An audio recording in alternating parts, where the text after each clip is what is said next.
¿Qué tal? Muy buenas tardes, soy Héctor de Mauleón, le agradezco que nos acompañe nuevamente en una emisión de El Foco.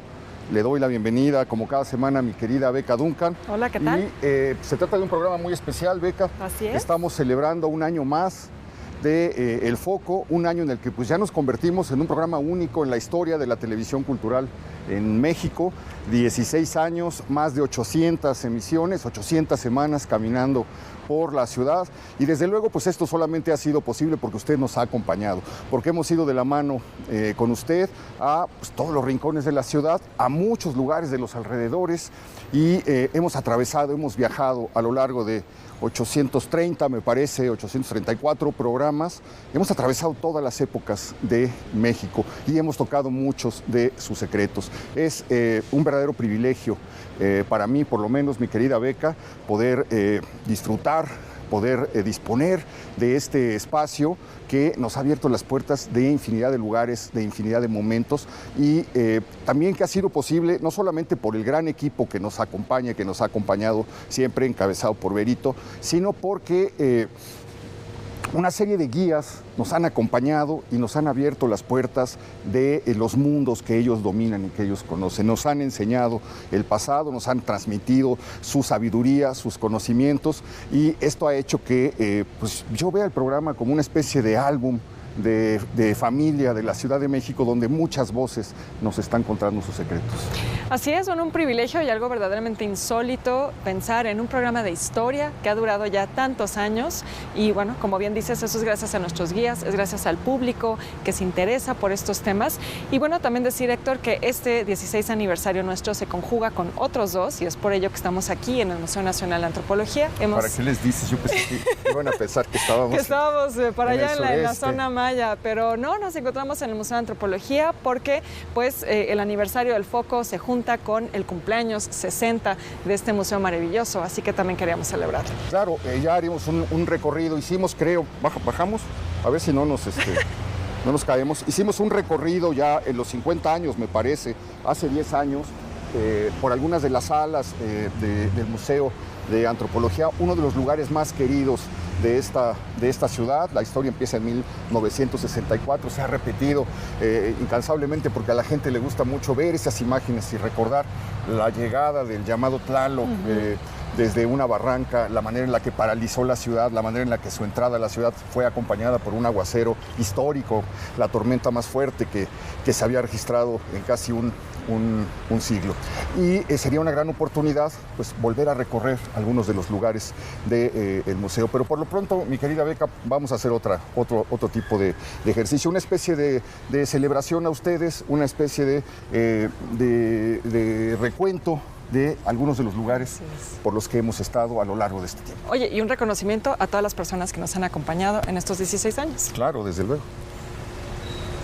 Me imagino que le deben haber dedicado libros, pues él fue contemporáneo de todos los grandes de la cultura del siglo XX, debe tener libros dedicados, pues. Sí, si me permiten mostrarle algunos, por ejemplo, no sé cuáles tengan, algunos es probable, sí, sobre todo, por ejemplo, Fernando Carranza le dedica, esta es una sección de libros de Fernando Carranza, sí, que era muy amigo de él, le dedica algunos o la gran mayoría de sus textos, no es el único. Tenemos también libros de otros personajes como, no sé, Paul Westheim, ¿no?, que también le dedica libros. Para el gran maestro Alfonso Caso, con el profundo respeto. Exactamente, sí. Y esto, bueno, es una muestra. Hay otros que, aunque no están dedicados, pues sin lugar a dudas nos permiten tener una idea clara de la gran formación humanista que tuvo el doctor Alfonso Caso. Esto se puede ver puesto que tiene no nada más libros de antropología, de historia, sino de arqueología, libros de derecho. Debemos de recordar que él fue abogado. Derecho, ¿no? Claro. Inclusive tenemos libros de derecho dedicados por algunos de sus alumnos. ¿Cuáles serían los más importantes, los que él, digamos, más usaba, o los más importantes de esta colección, de este acervo? Bueno, sin lugar a dudas, yo creo que los más antiguos están en la parte de ahí arriba, que sería el Torquemada y el Herrera, las décadas de Herrera, que están en la parte de arriba. Son libros fundamentales, pero otra parte interesantísima de la biblioteca es la parte de los códices. Él tiene una gran colección de códices hasta 1970 que fallece, tiene una gran colección de códices que en esta biblioteca es interesante hacer notar, porque en ocasiones él tomaba fotografías y armaba sus propios códices para comprender mucho mejor la historia que estaba trabajando, ¿no? Entonces, doctor, se dice que la biblioteca está formada por 14,000 volúmenes, alrededor, la biblioteca Caso. De estos 14,000 hay 6,000, por lo menos, que no forman parte del acervo original de la biblioteca. O sea, es decir, es tan rica y tan variada y tiene libros tan extraños que ni siquiera la biblioteca, que se formó desde 1825, contaba con estos volúmenes. ¿El dato es exacto? Es exacto. Tenemos de los 18,000 con las revistas, alrededor de 6,000 libros que al parecer no aparecen en nuestro fondo general, que es un fondo desde luego muy importante. Y esto se debe a que muchas de las personalidades de la antropología de otros países le hacían obsequios cuando venían a México. Entonces le regalaban libros de Suecia. Tenemos muchos en idiomas como ruso, como cosas así, que también es muy rica esta biblioteca en ese sentido. Entonces esos libros pues sí es difícil que lleguen a los fondos generales. Pues esto es solo una probadita, digamos, es como el aperitivo, porque lo que vamos a ver ahorita es de verdad impresionante. Y aquí estamos llegando, veo en el fondo una jaula. Ese se usaba, hubo algunos sentenciados que los metían en jaulas en la vía pública y quedaban expuestos a la vista de la gente. Pero además no es una jaula, creo que es una jaula en donde no te puedes parar, es una jaula donde todo el tiempo estás encargado. O sea, debe ser profundamente doloroso. Sí, la gente normalmente piensa que ese tipo de tormentos o de torturas como que son muy suaves, pero porque no se ha puesto a imaginarse realmente lo que ocasiona. O sea, después, no digamos de días, sino de algunas horas, obviamente el cuerpo empieza a tener reacción y se empiezan a calambrar. Y claro, no poder estirarte, claro. O sea, es completamente antinatural. Los dolores estomacales, por ejemplo, son muy fuertes. Y en este caso, bueno, se está representando un lugar un tanto amplio, pero sí, efectivamente, hay otras que tienen... más pequeños, sí, ¿verdad? efectivamente. No, qué espanto. O sea, se pasaban años encorvados, o sea, hechos bolita. Sí, aunque insisto, aquí no tanto como en España, pero sí. Claro. Hubo dos gobernantes de la Nueva España, Chirinos y dos rivales de Cortés, que cuando Cortés se fue se apoderaron del gobierno y comenzaron a hacer destrozo y medio y a robar y a perseguir, etcétera. Y cuando volvió Cortés, Salazar y Chirinos, su castigo fue precisamente ser enjaulados en lo que eran llevados a proceso, y estaban enjaulados en la vía pública. Entonces toda la gente a la que habían perseguido, a la que habían despojado, etcétera, imagínate lo que habrá sido estar en una jaula en la calle, ¿no? Sí, horrible, efectivamente. Qué atroz. Y vimos solo algunas de las torturas porque no es el garrote vil, perdón. Sí, sería ¿verdad? O sea, el garrote vil básicamente lo que sucedía era que justo aquí en la nuca, digamos, te iban atornillando poco a poco hasta que te atravesaba y pues básicamente te desnucaba literalmente. Sí, es porque está una cinta metálica que está sujetando al cuello y entonces se va reduciendo el espacio. Ahorcando. Y se va ahorcando, efectivamente. Y además aquí entra el tornillo. El tornillo, ¿no? Bueno, Ahora, pues son cosas que se vieron bajo el cielo de México alguna vez. Sí, en este caso, como les decía, si es que era, digamos, había confesado, estaba de parte de la Inquisición, de la autoridad, pues entonces se hacía muy rápido. Entonces era realmente una muerte rápida. ¿Son los reconciliados? Exactamente, y ya después se quemaba. Esta incluso era una muerte bastante suave porque perdías la conciencia, digamos, muy rápido, ¿no? A diferencia del fuego. Imagínense la procesión, ¿no? El momento en que te diriges. Sí, el momento psicológico. A la muerte ha de haber sido devastador, independientemente del dolor físico. Y un pregonero diciendo en voz alta, te llevan en una mula, con un semidesnudo, con una vela verde, y una persona pregonando públicamente todos los delitos. Pues de hecho, por lo general, ellos mismos tenían que ir gritando, por lo general. ¿Lo suyo? Cada quien lo suyo, o bien si no daba, digamos, el ancho en voz, o tal vez por el miedo, lo que sea, entonces lleva a otra persona.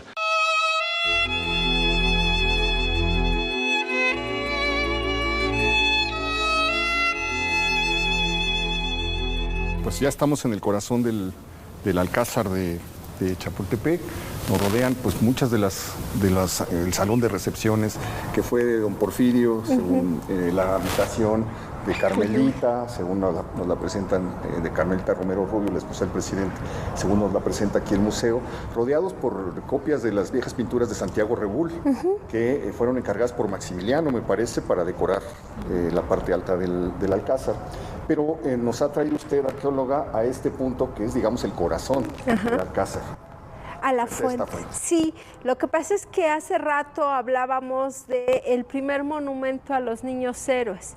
Y el primer monumento, les comentaba, lo hace Monterde, que era el director del Colegio Militar, y precisamente en el lugar donde está la fuente era donde estaba ese monumento dedicado a los niños héroes. ¿Esto cómo lo sabemos? Fue un monumento que en su época dividió al ejército, como les comentaba, porque había una parte que quería borrar la derrota y otra conmemorar el heroísmo de los cadetes. Y el director lo acaba de hacer. Y en este punto, precisamente en esta área, cuando se hace el proyecto de remodelación del Castillo de Chapultepec, del Museo Nacional de Historia, para ser más precisa, en 1999, se encuentra en este lugar una caja del tiempo. Precisamente que trae el periódico, las cartas, en la base del monumento, y que la habían puesto como primera piedra de ese monumento. Un periódico de la época. Las listas de los cadetes. Es decir, ese monumento se hace inmediatamente después de 47. Después de que se fueron los gringos en el 48, 49. En el 49 se hace la ceremonia. Okay. Y es importante este hecho, porque este hecho, a partir de que hay esta división, se le llama la atención al director del colegio, y entonces los alumnos hacen la asociación del colegio militar, que en un tiempo se vuelve clandestina, para festejar los 13 de septiembre, que es la batalla. Para conmemorarlos. Ajá, sí, pero ¿y cuándo lo quitan? ¿Lo mandan quitar? Lo debió de haber quitado el jardinero de Maximiliano, porque cuando él llega se supone que todavía estaba el monumento. Y yo estoy segura que ellos debieron de ignorar lo que significaba. Y el jardinero pues lo quita. Para arreglarlo y para arreglar los jardines. Y no sabríamos de ese monumento si no es por la caja del tiempo que se encontró. ¡Qué maravilla! En 1999. De ver ese documento. Solían poner en las cajas del tiempo periódicos de la época. Listas de los cadetes. Medallitas, monedas, que es lo que viene en esa caja del tiempo. Pues estamos en un lugar entonces central. Imagínense nomás, 1849, se acaban de ir apenas el ejército yanqui. 2 años. Acaba de salir, se va en 48, ¿no? Se van de la ciudad. Está la herida inmensa de que ya perdiste la mitad del país. ¿Ya vieron? Esto es no sé grande si de la Merced. Es una marca muy, muy antigua, con una cruz. Lo que está representando es precisamente una cruz, ¿verdad, Marcela? Así es. Bueno, pues... Los mercedarios eran órdenes religiosas que se dedicaban a sacar a los cristianos de las cárceles. Si caías en desgracia, ellos iban y tomaban su lugar.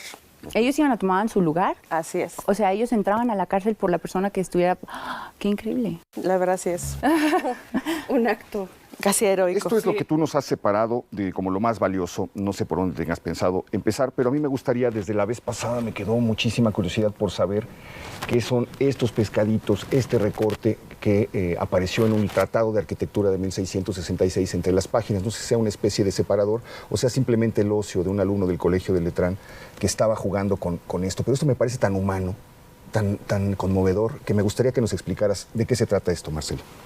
Bueno, este es el libro. Es un libro de arquitectura de 1662. 62. Este es el libro como oficial, porque era un libro muy simple para entender. O sea, tú podías comenzar como tu ABC. Desde un libro de texto casi. Exactamente. Entonces, al revisar el libro, lo que encontramos en primer lugar fueron estos. Están saliendo.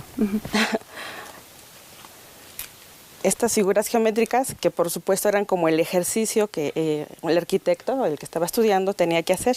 Es un polígono. Poliedro. Exactamente. Y también encontramos esto, que yo creo que más bien es como ocioso, porque ya revisé. Sí, revisé todo el libro y no hay nada que diga que tenías que hacer como pescaditos, ¿no? Es decir, era un alumno que estaba pues aburrido tal vez y se puso a jugar. Ahora, los pescaditos representan algo. Los pescaditos, bueno, en la religión cristiana significan Jesús. Les llaman los ictis, que es pescado y es la multiplicación, ¿no? de los peces. Eso es maravilloso. Sería un adolescente que estaba pues yo creo que se aburrió así de repente.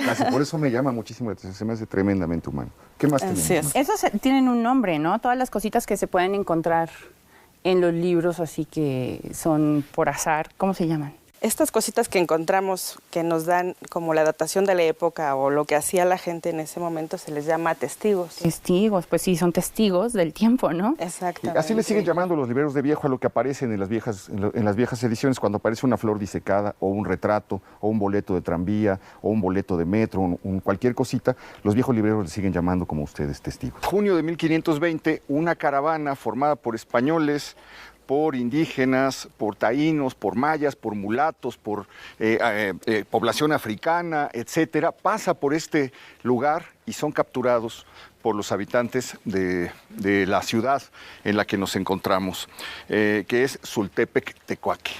En ese momento se llamaba Tzultepec, estaba poblado por acolhuas, y esos personajes permanecen en cautiverio tras estas paredes, distribuidos en habitaciones donde vivía la gente, porque no había prisiones en este lugar durante 8 meses.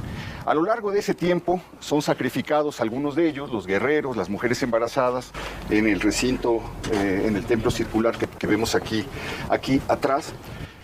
Y esto provoca una reacción, doctor, violentísima por parte de los conquistadores, que al enterarse que han sido sacrificadas más de 500 personas y algunas de las cuales fueron comidas por los pobladores, manda una expedición de castigo encabezada por Gonzalo de Sandoval para que arrase con este lugar.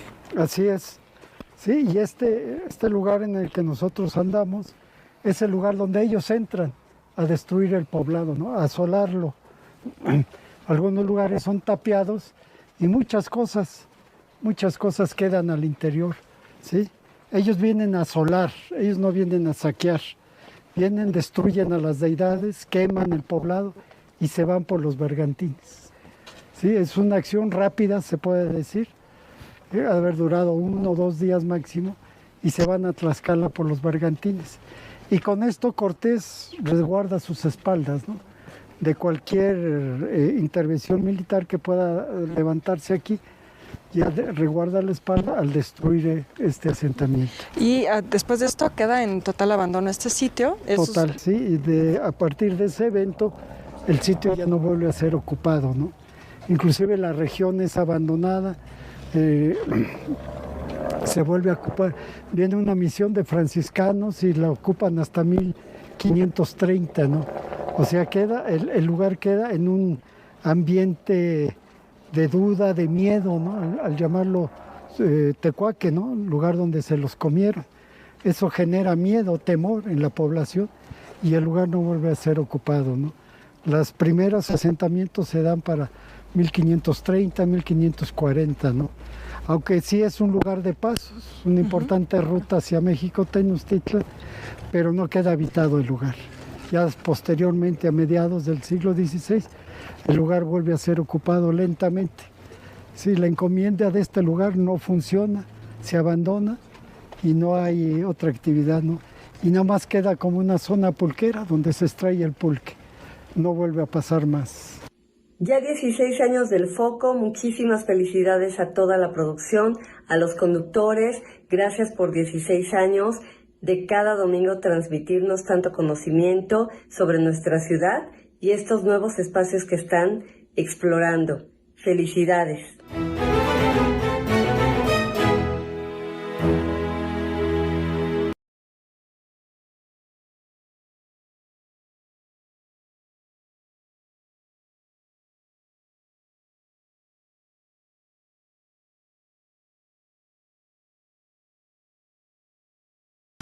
Te acompañamos todo el año.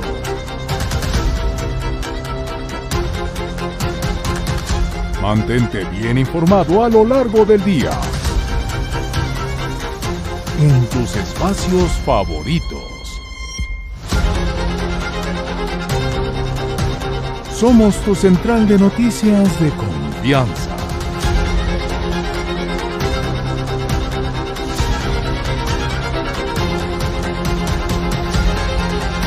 Que te comparte todo lo que sucede en tiempo real.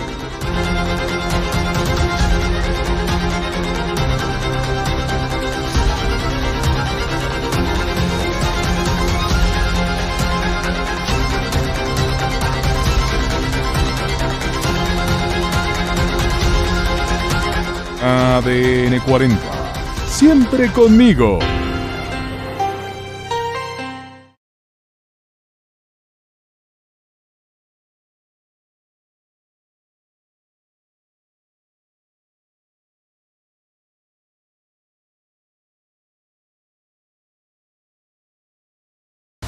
Te acompañamos todo el año.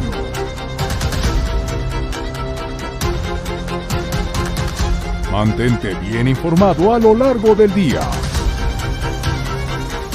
En tus espacios favoritos. Somos tu central de noticias de confianza.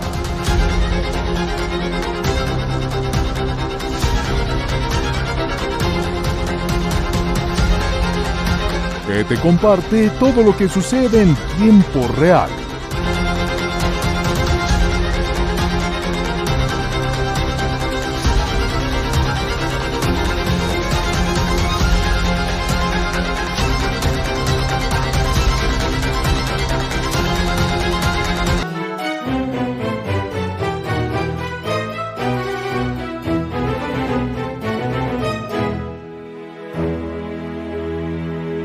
Quería poderlos felicitar por estos 16 años del Foco, a todo el equipo, mi reconocimiento, la producción, por supuesto a los titulares Héctor, Beca, con mucho cariño les mando mis felicitaciones, mi reconocimiento, gracias por siempre, soy su fan, siempre, siempre. Eso es lo que le da la importancia a Mecameca, estamos en el paso de los volcanes. Así es. El cruce de los volcanes es una zona estratégica. La provincia de Chalco se va poblando con una serie de, digamos, migraciones que se van estableciendo y cada una pone su propio atépetl o su propio pueblo, su propio barrio. Hemos comentado que quien nos da una crónica muy puntual, muy detallada de todo esto es el cronista Chimalpain. Sí. Veo que trae ahí un libro, La historia tolteca chichimeca, recopilada por Paul Kirchhoff. Sí. En esta historia se narra la migración de los grupos que llegaron al Valle Poblano y todos los grupos ubican su origen en un espacio sagrado. Las 7 que cuevas, es el Chicomostoc, Aztlán, diferentes nombres que se le da a estos espacios. Pero dentro de estos son las tribus. Los grupos que llegaron al Valle Poblano pasaron por esta región y de ella dejaron una huella, testimonios que fueron redefiniendo el territorio. No sabemos en qué momento este lugar fue conocido como Amecameca. Cuando los grupos olmecoides se establecieron en esta zona, este espacio donde nos encontramos era conocido como Chalchiuhmomosco. Y Chalchiuhmomosco significa Chalchi es agua. Chalchihuitl es el jade y es una metáfora del agua. Y Momoscli es un montículo, ¿sí? Entonces se habla de la existencia de un manantial que era considerado como sagrado. Posiblemente se encontraba en la parte alta. ¿Y sobre eso se levantan el basamento prehispánico? Sobre eso se levantó el basamento prehispánico. Y en el siglo XIII, cuando llegan los diferentes grupos, las migraciones, pues todos arriban y se establecen en este sitio. El primer sitio que visitan es el Chalchiuhmomosco. Y de esos grupos, el primero que llega a esta región fue el grupo de los totolimpanecas. Es la gente del totolín, del guajolote. Y ellos, al parecer, son los que... Hay un baile, donde se representan como totoles, ¿no? Los franciscanos aquí también abrieron sus puertas para todo el que pudiera, digamos, pagar y ser enterrados aquí en el Panteón de San Fernando. A todos los que... Era como les contamos, un convento que vivía de limosnas.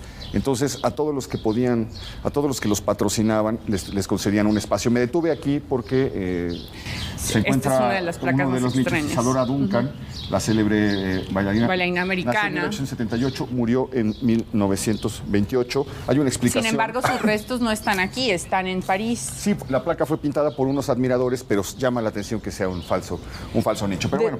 Después también hubo dos epidemias, ya que hablábamos de las epidemias fuertísimas, en 1835 y en 1855 hubo epidemias de cólera. Entonces, realmente necesitaban los panteones como este para albergar esta cantidad de La diferencia muertos. entre este panteón y el Panteón de Santa Paula es que este panteón es para gente de clase alta.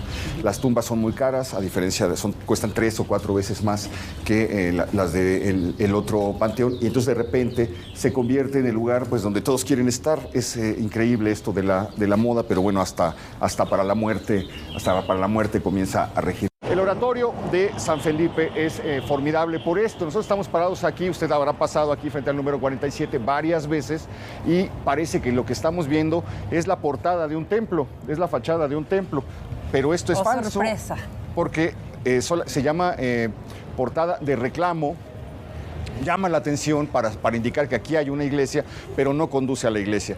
La iglesia se encontraba, ya fue derribada en un patio que vamos a conocer ahora, de manera que queda una fachada exenta, no tiene ninguna relación con el templo, y sin embargo es de una belleza extraordinaria. Los dos cuerpos, la manera en la que se van, está como remetida en un arco triunfal, que es lo que marca la primera entrada. El arco es altísimo, es formidable, y ahí aparece empotrada la fachada con los dos cuerpos, la extraordinaria decoración que se alcanza a ver con motivos vegetales, las columnas, esas columnas tritóstilas se llaman, son en los 3 segmentos, tienen decoración y cambian el primer tercio de la columna pues con motivos vegetales, y el segundo y tercero cómo va ondulando, que es una característica del barroco salomónico. Y bueno, en el centro San Felipe Neri. San Felipe Neri es un hombre al que hacen santo porque apoya,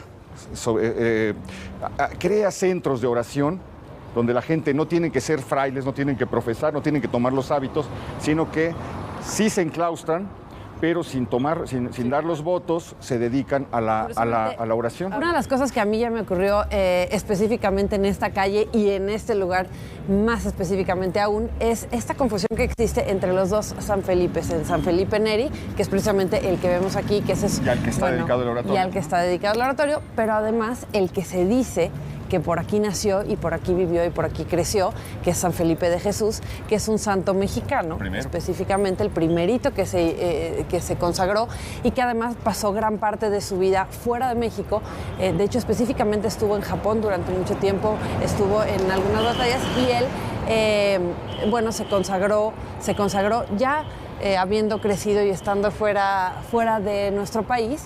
Y además hay una leyenda muy bonita que tú ya en algún momento contaste, pero la retomo rápidamente, que dicen que era tan mal portado, pero tan mal portado de niño, que su nana un día le dijo que el día había una higuera por ahí en la casa que estaba completamente seca y ella le dijo, el día que tú llegues a ser santo, esta higuera va a reverdecer, y tal cual, se dice por ahí que la higuera reverdeció. Ellos vienen y van a vaciar el contenido en esta pequeña ranurita que ustedes están observando aquí.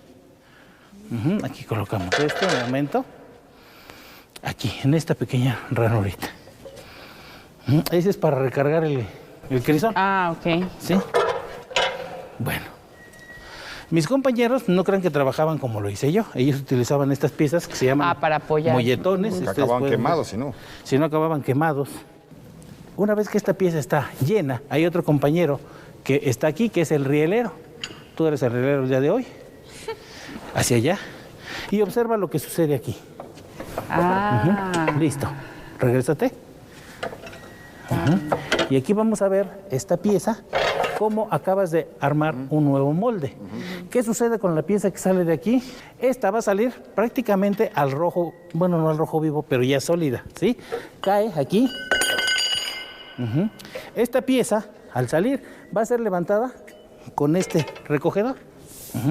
Los compañeros se acercan aquí. Complicado. Toman esta pieza y la van a llevar a enfriarse en esa tina que tenemos ahí, en la cual hay agua. Está cayendo. Está cayendo. Obviamente esta pieza no está tan hermosa como ustedes lo están viendo actualmente. Sale con una gran rebaba, ¿sí? Ya que estas piezas pues no son herméticas, ¿sí? Bien, la gran nube de vapor que sale de aquí se va a mezclar con la gran nube de humo permanente que tenemos dentro de esta planta. Ustedes pueden darse cuenta por las bóvedas y las paredes que el trabajo que aquí se llevaba a cabo era muy pesado. Este método que acabamos de ver es el método con el que trabaja la Casa de Moneda hasta 1992. Bien, ¿recuerdas la nube que te platiqué de humo y la de vapor? Bueno, imagínate para eso de las 10 de la mañana, la nube estaba como a 2:50, 2:30 más o menos. Comenzaba a nevar, hollín. Aún aquí podemos ver, no, me lo limpiaron, pero aún podemos ver residuos de hollín que siguen cayendo aún después de tanto tiempo. La colonia se empieza a trazar en 1906. Como ya habíamos comentado en el programa, esto se hace a través de una alianza entre Pedro de Lascurain, que recordaremos que fue presidente por 45 minutos, me parece. El que sucedió a Madero después de su asesinato y precedió a Victoriano Huerta. Nada más hizo el papelón de firmar, ser presidente, nombrar a Huerta secretario de Gobernación, renunciar para que se consumara el golpe contra Madero. Claro, y muy criticado por eso, pero aquí nos dejó un gran legado, ¿no? Porque pues, mucho de esto se hizo en sus terrenos y se hizo en alianza con un inglés, Edward Walter Orrin, y unos americanos del circo Orrin, que ya habíamos comentado, que se dice que los nombres de las calles corresponden a las ciudades de México por donde pasaba el circo. Donde triunfó su circo. Siempre me regañan de que me interrumpo cuando no tengo que interrumpir a mitad de las narraciones. Pero miren nada más lo que nos acabamos de encontrar. Es increíble que se mantengan estos espacios en esta ciudad. El auto ahí abandonado de la época es como un Jaguar. ¿Qué auto será? No, es un ahí está. Alfa Romeo, ¿no? Es un Alfa Romeo, pero bueno, como de la época de las películas del Santo. Y una casa que podría salir de Castillo de una de las películas del Santo, ¿no? No, ¿sabes en qué película podría haber sucedido? En la de Más oscuro que la noche, sí, ¿no? Más negro que la noche. Sí, claro. Sería el escenario. Bueno, pues nos vamos acercando a algo efectivamente oscuro. Beca y yo tenemos la apuesta de que no se ha preservado en ninguna esquina de la Roma, salvo en una, que ya visitamos, están las 4 Exactamente, Puebla y construcciones Orizaba. originales. Aquí por 3. Siempre hay una que nos falla, al menos una. Y nos falla esta, pero esta que nos falla es la central, es donde vamos a comenzar nuestro recorrido. Estamos exactamente en Monterrey y Chihuahua, Colonia Roma. Es un edificio pues, que no niega su origen, es un edificio que data de los años 40 de la vida de la Ciudad de México. Y es un edificio en el que se escribió pues, una historia que ha sido muy célebre y que entraña a un autor de la literatura norteamericana. Aún muy importante. Uno de los grandes poetas y novelistas del siglo XX, William Burroughs, de la generación Beat. Que a lo mejor sería bien recordar qué era la generación Beat, porque pues es una generación, o se le llama así, porque el tipo de literatura, por un lado por el tipo de literatura que escribía, pero sobre todo por cómo estaba influenciado la literatura que escribía, porque eran pues escritores que recurrían, digamos, a... ¿Cuál sería la palabra para no decir drogas propiamente? A los paraísos artificiales. Claro, los paraísos artificiales está. Pero las drogas eran centrales. Claro. Exactamente. Y también pues mira, ¿cómo dirías? Los Beats son unos jóvenes. Sí. Se definen a sí mismos como subterráneos, sí, es decir, se mueven en los márgenes, no están en el centro de las miradas ni en el centro del establishment, se mueven por los márgenes y desde ahí la propuesta es, desde la irreverencia de todo, dedicarse a crear cosas muy locas y que no tienen, digamos, en ningún molde, ningún asidero. Es un lugar muy poco visitado, recientemente abierto del monumento a la Revolución. Aquí están los remaches, las vigas que sostienen el peso del edificio. Estas vigas, aquí hay una indicación, no es aquí, es un poco más adelante, que nos dice que vinieron en barcos, fueron traídas en barcos desde Nueva York, de la casa Milliken Brothers, que es la misma que se encargó de la cimentación del Palacio de Bellas Artes. Exactamente, y son remaches porque en esa época pues no había soldadura, entonces pues son realmente estructuras que están perfectamente engranadas, ¿no? Sí, aquí dice, está con un acero muy resistente. Las vigas y placas fueron ensambladas con remanches. Estos se calentaban al rojo vivo y así eran insertados dentro de los hoyos diseñados para ello. Aquí está, esto es precisamente esto. Esto es como se iba insertando al rojo vivo. Cuando se enfriaban, se retraían fijando las piezas en su lugar. Dice que hay millones de ellos en esta construcción, millones de agujeritos de estos. Esta es una parte ya, bueno, que está pintada, está como lista para recibir a cualquier visitante. Tiene su encanto, tiene su belleza, pero aquí hay una parte, vamos a entrar a una parte que es una parte más real, donde vamos a recibir, donde vamos a encontrar a nuestro antiguo conocido. Hombre, ¿cómo estás? Eduardo. Muy bien. Eduardo Benítez. Eduardo, ¿cómo estás? Muy bien. Buenas tardes. Pues quiso la suerte que te encontramos en las alturas, a 60 metros de aquí, sí. Y ahora te encontramos en el subsuelo del edificio, de manera que es una buena oportunidad para que nos expliques en dónde estamos, qué es lo que hay aquí.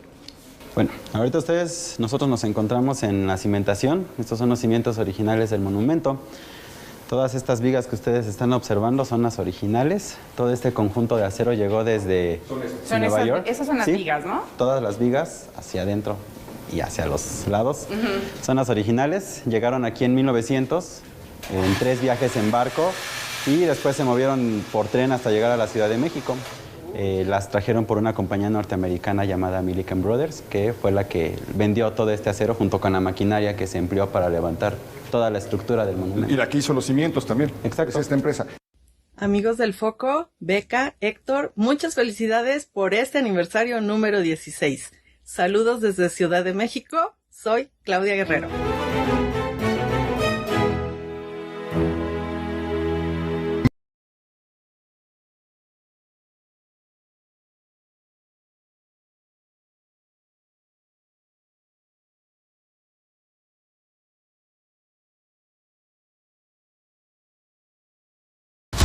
Te acompañamos todo el año.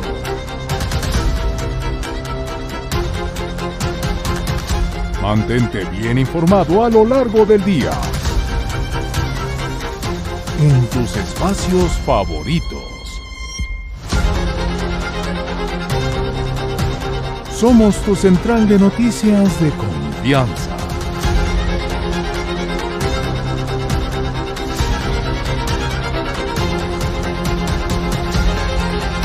Que te comparte todo lo que sucede en tiempo real.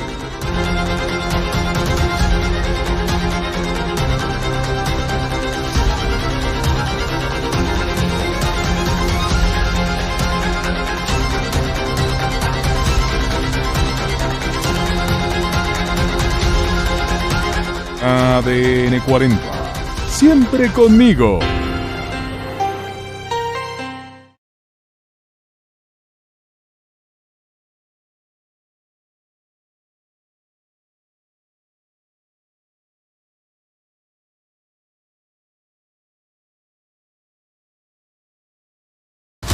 Te acompañamos todo el año.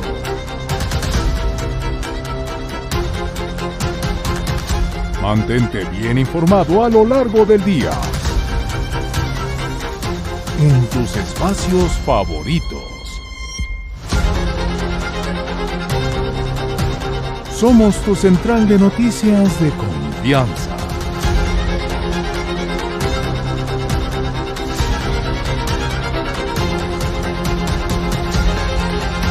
Que te comparte todo lo que sucede en tiempo real.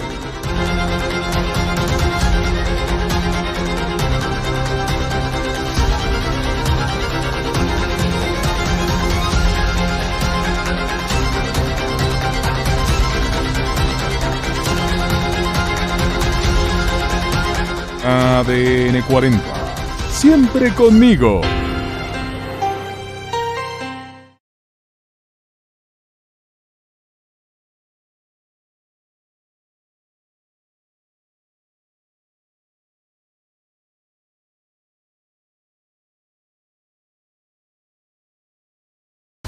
Te acompañamos todo el año.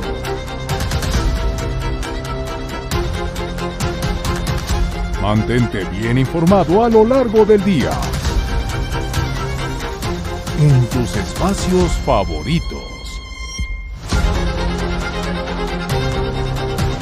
Somos tu central de noticias de confianza.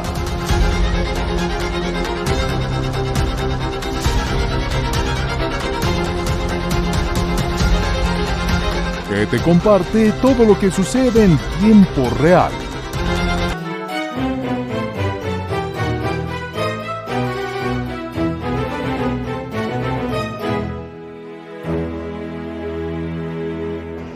Muchas felicidades al programa El Foco, a Héctor, Beca y a toda la producción. Felices 16 años y que sean muchos más. Enhorabuena y todos mis mejores deseos para todos ustedes. Efectivamente es la primera ocasión que permitimos que haya cámaras en la bóveda de códices, pues por motivos de protocolo, de seguridad y ese tipo de circunstancias. Sin embargo, también creemos que nuestros amigos y cualquier mexicano tiene derecho de ver cómo resguardamos el patrimonio de todos. Y en ese sentido, pues les agradecemos su interés y que nos acompañen porque estamos conmemorando el 135 aniversario de la Biblioteca Nacional de Antropología e Historia. Y qué mejor que pues platicando de algunos de los grandes tesoros que se resguardan aquí para que en casa pues todos puedan acceder, aunque sea a una pequeña muestra de ellos. La biblioteca resguarda en la parte de los fondos generales, resguarda libros, por supuesto, resguarda manuscritos, colecciones especiales, pero dentro de sus grandes colecciones está la de los códices. En la bóveda en particular resguardamos códices, resguardamos manuscritos antiguos, resguardamos libros del siglo XVI, XVII, XVIII, sobre todo en lenguas indígenas, que creemos que por su rareza no los podemos tener en un espacio abierto. Primero porque aquí en esta bóveda mantenemos siempre una temperatura constante, una humedad constante siempre monitoreada, y la luz, cuando esto no hay nadie, se apaga. Entonces eso ayuda a que los documentos se conserven de manera más segura, más adecuada. Entonces lo que intentamos es tratarles de dar ahora un panorama de los manuscritos que aquí tenemos. Esta idea, este relato que apareció en los archivos del Archivo General de la Nación, de un cura al que sometieron la Inquisición a un proceso. Está abierto. Sí.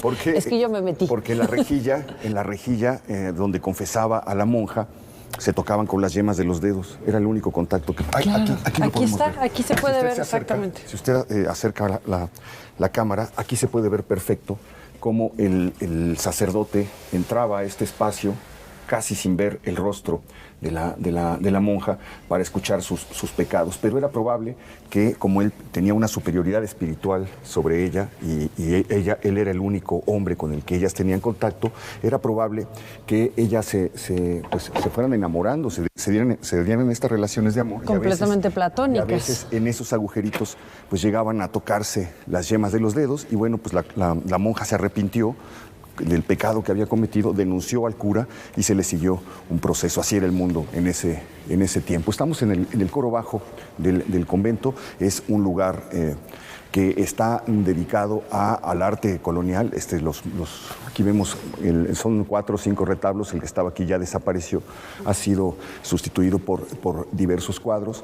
Este es un cuadro muy interesante porque es un conjunto pasionario, uno de los pocos que se conservan en los templos de la Ciudad de México, que tenemos aquí al fondo, y viene siendo pues prácticamente un mural. Son pasajes de la Pasión de Cristo lo que nos están narrando, y podemos ver que por aquí estaba la firma del autor, que había sido raspada, como nos contaba la vez pasada Ángel Gómez, el historiador.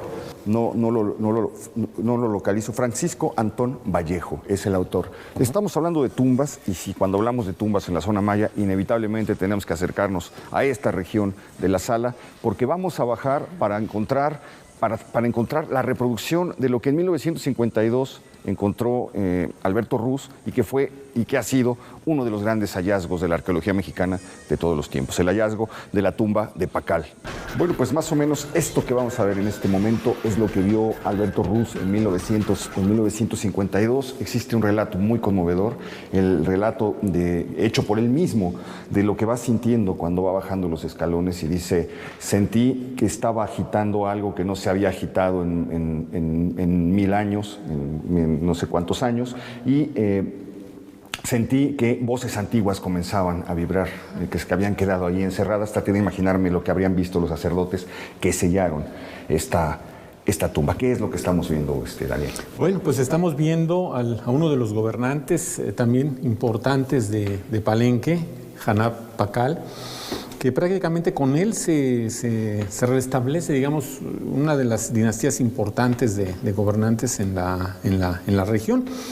Y bueno, o sea, el descubrimiento es muy interesante en 52, obviamente, pero yo creo que habría que recordar algunos años atrás, porque en 1925 llega Franz Blom, en una expedición llega a Palenque, llega a reconocer Palenque, a hacer algunos estudios, y es el primero que ve en la parte superior del Templo de las Inscripciones los tapones. De hecho, los registra en su informe.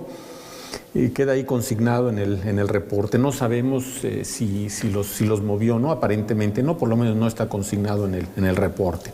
Entonces muere Miguel Ángel Fernández y llega don Alberto Ruz a hacer los trabajos de excavación. Obviamente le siguen llamando la atención los tapones, hace trabajo de mantenimiento y conservación básicamente, hace algunas exploraciones y empieza a trabajar en la tumba.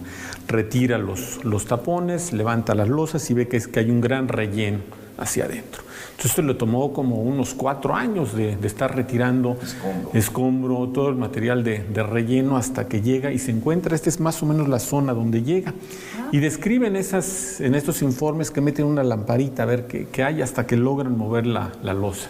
Y bueno, baja estos escalones y encuentra este sarcófago de piedra. Exacto. Y es, bueno, encontrarse ¿Es tal cual como lo encontró? Sí. O sea, bueno, esta es una reproducción. Estaba la piedra, obviamente, sellando completamente, la tumba, pero sí, la impresión cuando uno encuentra, cuando uno encuentra un entierro, pues una tumba con esas características, pues es maravilloso. Me llaman la atención estas figuras alrededor que le llaman los señores de la noche. Son los 9 señores de la noche.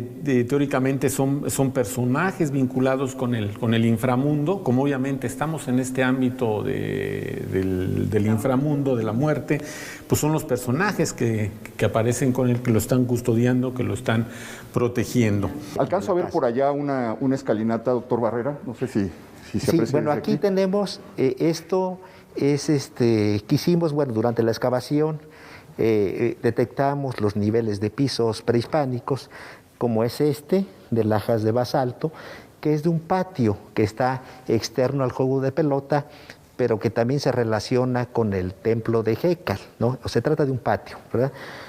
Y entonces, pero al continuar con la excavación, nos dimos cuenta que ahí se encontró una escalinata, eso es una alfarda, tiene un remate de manera vertical, a manera de dado, como un dado, y luego viene un talud, que forma parte de este elemento. Ajá, se alcanza a ver, sí. Es una escalinata prehispánica y nosotros, por las características que presenta, consideramos que era el acceso hacia el juego de pelota. Un acceso al juego de pelota. Aquí está el templo de Jécatl. ¿Esto que tenemos aquí qué es? Es el piso de lajas de basalto, que es de la etapa 6, época del gobierno de Agüizo. Es decir, aquí que había un espacio entre el templo y el juego de pelota, una especie de plazoleta. Sí, es una plazoleta, lo que tenemos aquí. Y bueno, pues se muestran los diferentes niveles. Por ejemplo, aquí tenemos una ofrenda matada ritualmente, que se trata de 2 braseros, uno de barro y el otro de bloques de basalto. Y esto que mencionaban de cómo se reutilizaban los materiales y las construcciones prehispánicas como cimientos de las virreinales, Lorena, tú antes de entrar al aire también nos decías que incluso se utilizaba casi la misma disposición de los espacios, ¿no? Se respetaba o de alguna manera se reutilizaba la estructura original para levantar a partir de ahí las casas virreinales. Sí, así es. Muchos de esos espacios eran utilizados como cimientos, ¿no? Muchos templos como cimientos para levantar sobre ellos ya las construcciones novohispanas, muchas veces las casas, e inclusive muchos de estos espacios, las mismas superficies, eran utilizados como pisos de ya la ocupación novohispana también, ¿no? Vemos esa sobreposición directa. Es decir, nos podemos imaginar un momento inmediato a la caída en el cual en los mismos espacios prehispánicos los españoles comenzaron a habitar, se los repartieron y sin levantar todavía este tipo de construcciones comenzaron a usar lo que había para para evitarlo, y dejaron huella de eso. Así es, encontramos esa evidencia justamente, levantar una ciudad, sobre todo en un periodo de transición tan importante como ese. Poco conocido, ¿verdad? Sí, así es, pero lo vemos justamente siempre en las exploraciones. Es un momento, perdón, Beca, misterioso de la ciudad, ¿no? Cuesta mucho trabajo imaginarse, pues por ejemplo, que en 1531 el Templo Mayor todavía estaba en pie, no había sido destruido, pero ya convivía con este tipo de construcciones. ¿Cómo de qué año será la casa de Juan Engel? Esta casa es de los primeros años, después de la calle de Tenochtitlan. Bueno, y esto lo vemos también a nivel arqueológico, porque son los mismos materiales. Entonces, lógicamente, esta casa se construyó casi, no sabemos exactamente el año, pero debió haber sido en los primeros años, después de la caída de Tenochtitlan. Y sí, es sumamente interesante. Para nosotros como arqueólogos, en el programa de arqueología urbana lo que tratamos es de conocer toda la secuencia de ocupación desde época prehispánica hasta el día de hoy. Y yo quisiera, si nomás hacer mención ahorita que dicen algunas de las remodelaciones y nivelaciones de la casa, porque sí es muy notable cómo hay, o sea, uno empieza, digamos, prácticamente en un piso superior y terminas. Y comentábamos, ¿no? Que de repente uno entra y ya no percibe ese tipo de situaciones. Así es. Hasta que de repente las comentas. Sí hay un notable descenso de ciertas partes. Exactamente, esto es muy común en la Ciudad de México. Todos conocemos del hundimiento que sufre la Ciudad de México año con año. Y en este caso, este combamiento que hay aquí se debe a que debajo del edificio hay una estructura prehispánica. Entonces la estructura detiene ese hundimiento. Pero solamente en ese fragmento. Y en lugares donde no hay estructuras prehispánicas sigue. ¿Por qué no le explica a la gente que nos acompaña, Jaime, por qué hay calles de la ciudad que están como onduladas? Bombeaditas. Que van como así. Sí, efectivamente ocurre lo mismo que comentó aquí. Uno va caminando en las calles de la Ciudad de México y ve esos combamientos, ¿no? Y uno como que no se los explica porque forman parte del paisaje urbano ya prácticamente. Sí, ya ni se pregunta uno. Exactamente, y uno hasta que estudia arqueología y conoce uno de estas cosas, entonces comprende y entiende que debajo de la ciudad hay otra ciudad y precisamente esos promontorios, vamos a decirle así, es evidencia de que debajo hay una estructura arqueológica que está deteniendo el hundimiento de la ciudad. ¿Y qué explica el hecho de que esa estructura que está debajo no se hunda junto con lo demás que se va hundiendo? Porque llega, obviamente hay una capa dura al fondo del lago, entonces esa parte donde está la estructura prehispánica llega primero a la capa dura y detiene todo lo que está arriba. Ok.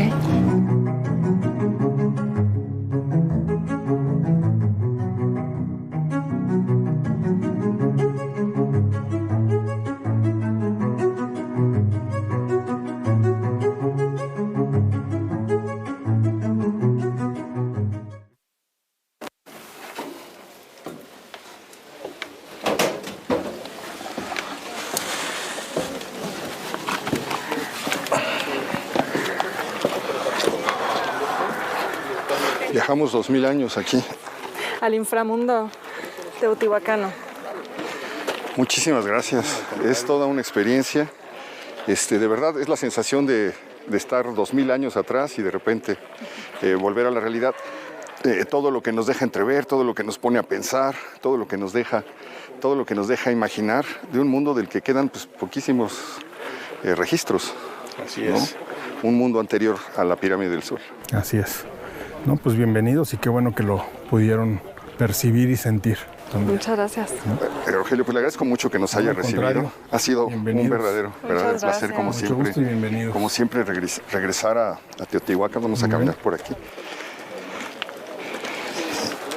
Y pues le agradecemos muchísimo que nos haya guiado, que nos haya recibido, que nos haya dado la gran oportunidad de entrar a este lugar al que pues tan pocas personas tienen acceso. Yo creo que nos acompaña en el programa habrá disfrutado. Yo espero Seguro que sí. Que haya disfrutado este recorrido tanto como lo disfrutamos nosotros. Muchísimas gracias otra vez. Al contrario, muchas gracias. Gracias, Beca. Gracias, Héctor. Gracias, le agradezco muchísimo que nos haya acompañado. Sígasela pasando bien y nos vemos la próxima semana, ya lo sabe usted, aquí en El Foco. Hola, somos José Luis e Ivette, padre e hija, que por cierto fue el que me inculcó el amor al foco, y hoy estamos aquí para enviarles una enorme felicitación por su aniversario número 16. Gracias por acercarnos a la cultura y al conocimiento de parte de nuestra historia. Muchas felicidades. Un gran abrazo, Beca, Héctor y a todo el equipo. Hasta pronto.